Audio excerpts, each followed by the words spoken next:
आपने कब लिखना शुरू किया? मैं व्यावसायिक लिखने की बात नहीं कर रही हूँ। मैं एक काम के तौर पर, एक करियर के तौर पर बात नहीं कर रही हूँ। आपने कब रियलाइज़ किया कि मैं एक्सप्रेस अच्छा कर लेता हूँ? एक्चुअली मैं एडवर्टाइजिंग में कॉपीराइटर था। मैं आईटी कंसल्टिंग में था, मैंने कंप्यूटर इंजीनियरिंग करी थी और फिर एडवर्टाइजिंग में कॉपीराइटर हो गया। उस वक्त समझ आना शुरू हुआ कि कुछ लिख लेता हूँ या कुछ बात कहने का एक तरीका कुछ निकल आता है। और अपने से ज़्यादा कि मुझे कितना कर पाता हूँ, अ, प्यार होने लगा चीज़ों से कि कोई चीज़ साइलेंस से बेटर कही जाती है, कोई पोइट्री में बेटर कही जाती है, कोई प्रोज़ में बेटर की जाती है, कोई फीलिंग म्यूज़िक से ज़्यादा अच्छी होती है, कोई चुप्पी से ज़्यादा। तो वो जो टूल्स होते हैं, जैसे अपना जो टूल बॉक्स होता है, उन औज़ारों से प्यार होने लग गया कि ये करो तो ये भावना बेटर होती है, वो करो तो यहाँ पे गाने से करो, यहाँ पे ऐसे करो। तो वो करते-करते फिर धीरे लोग बताने लगे, एडवर्टाइजिंग में कुछ अवार्ड्स मिलने लग गए, तो फिर समझ आया कि अच्छा इसी को, मतलब इसको अच्छा कहते हैं। क्योंकि मैं इंजीनियर था तो मुझे इतनी नॉलेज नहीं थी कि साहित्य के हिसाब से या इवन राइटिंग के हिसाब से कैसे जज करना है। तो धीरे-धीरे समझ आया कि अच्छा इसको कहते हैं, इसको अच्छा कहते हैं।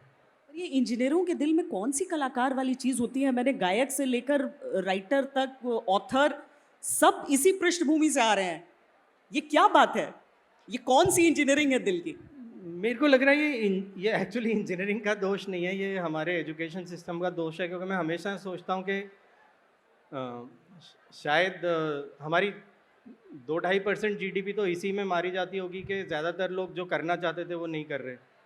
तो यहाँ जो सिंगर बनना चाहते थे वो ब्रिज बना रहे हैं, फिर ब्रिजों का जो जो राइटर बनना चाहते थे वो इंजीनियरिंग कर रहे हैं, जो कोई कवि बनना चाहते थे वो डॉक्टरी कर रहे हैं, जो डॉक्टर बनना चाहते थे वो बिजनेस कर रहे हैं।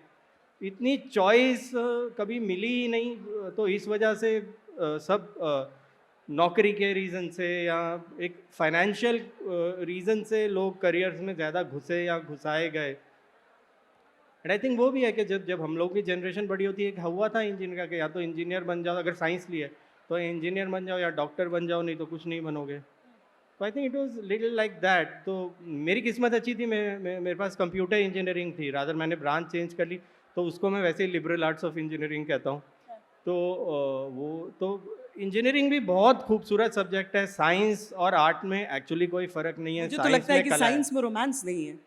नहीं, साइंस में बहुत कला है। मैं आपको एग्जांपल देता हूँ, अगर हाँ। न्यूटन पेड़ के नीचे बैठा था, ऊपर से एप्पल गिरा, कोई और आदमी होता वो कहता अच्छा सेब गिर गया, खा के घर चला जाता। अब ये साइंस का दिमाग है कि कलात्मक दिमाग है जो कह रहा है सेब गिरा क्यों, नीचे ही क्यों गिरा, ऊपर क्यों नहीं उड़ा, ऐसा क्या हुआ। तो बल्कि जो पुराने साइंटिस्ट थे, उनको वो तो ज्ञान की एक कैटेगरी होती थी। हमारे जो मैथमेटिशियन होते थे, साइंटिस्ट आयुर्वेदा वाले होते थे, वो तो वो पोइट्री में लिखते थे ना सारे। तो सारी की सारी साइंस तो हमारी ये पोइट्री ये में ये लिखी है। नज़रिया आपका बहुत अच्छा है, मैंने ये सोचा नहीं। आप सिर्फ़ एक लॉ नहीं लेकर आ रहे हैं, बल्कि आप ये सोच रहे हैं कि ये नीचे क्यों आया, ये ऊपर क्यों नहीं गया। यानी रचनात्मकता और कल्पना, एक तरह से कल्पना की उड़ान जिसे कहा जाता हाँ, है। जिसको हम आउट ऑफ सिलेबस थिंकिंग कहते हैं कि जब तक आप आउट ऑफ सिलेबस नहीं सोचेंगे, आप वहीं फंसे रहेंगे। और जितने बड़े साइंटिस्ट हैं, आर्टिस्ट हैं, जो मैंने सीखा, सब सब आउट ऑफ सिलेबस। जो एक लीक थी या जो एक सड़क थी, वो लेफ्ट हुए, राइट हुए, एक्सीडेंट हुए। बहुत एक साइंस में तो भरे हुए हैं एग्जाम्पल लोगों के जिनकी बहुत ही आर्टफुल और आर्टिस्टिक थिंकिंग थी। और हमारा जो काम है स्क्रीन राइटिंग, उसमें एक स्ट्रक्चर और एक साइंस है उसकी, एक कला भी है। जबकि मैं स्क्रीन राइटिंग में घुसा ये सोच के था कि मैंने पहली बार एक यही दिल्ली में टेक्सन्स बुक शॉप है साउथ एक्सटेंशन में, तो मैंने वो किताबें खरीद रहा था, एडवर्टाइजिंग में होता था, तो एक किताब के पीछे लिखा था स्क्रीन प्ले ऑफ गांधी। तो मैंने कहा तो वही पिक्चर है जो हर बार इलेक्शन के टाइम आती है, तो ले लेता हूँ। मैंने पढ़ा तो उसका जॉन ब्रायली एक राइटर है, उसका स्क्रीन प्ले था गांधी का। तो मुझे मेरे कंप्यूटर इंजीनियर दिमाग को ऐसे लगा कि ये तो प्रोग्राम है पिक्चर बनाने का, मतलब it's a series of instructions if followed faithfully should result in a film. कि जैसे कंप्यूटर को आप बोलते हैं ये करो ये करो ये करो, हो जाता। तो मुझे ऐसे लगा ये तो बड़े काम की चीज़ है कि मैं स्कूल में शुरू से साइंस और आर्ट दोनों मिक्स करना चाहता था, लेकिन सीबीएसई है तो उन्होंने मानते नहीं थे। तो उसमें मुझे एक चीज़ मिल गई जिसमें एक साइंस और आर्ट का कॉम्बिनेशन दिखा मुझे स्क्रीन राइटिंग में, कि एक स्ट्रक्चर है, एक साइंस है, कई सारी टेक्निक्स हैं, लेकिन कला है क्योंकि कंप्यूटर्स में न्यूमरिक्स, अल्फा न्यूमरिक्स उनसे डील कर रहे हैं, यहाँ लोगों से और लोगों के इमोशन से डील कर रहे हैं।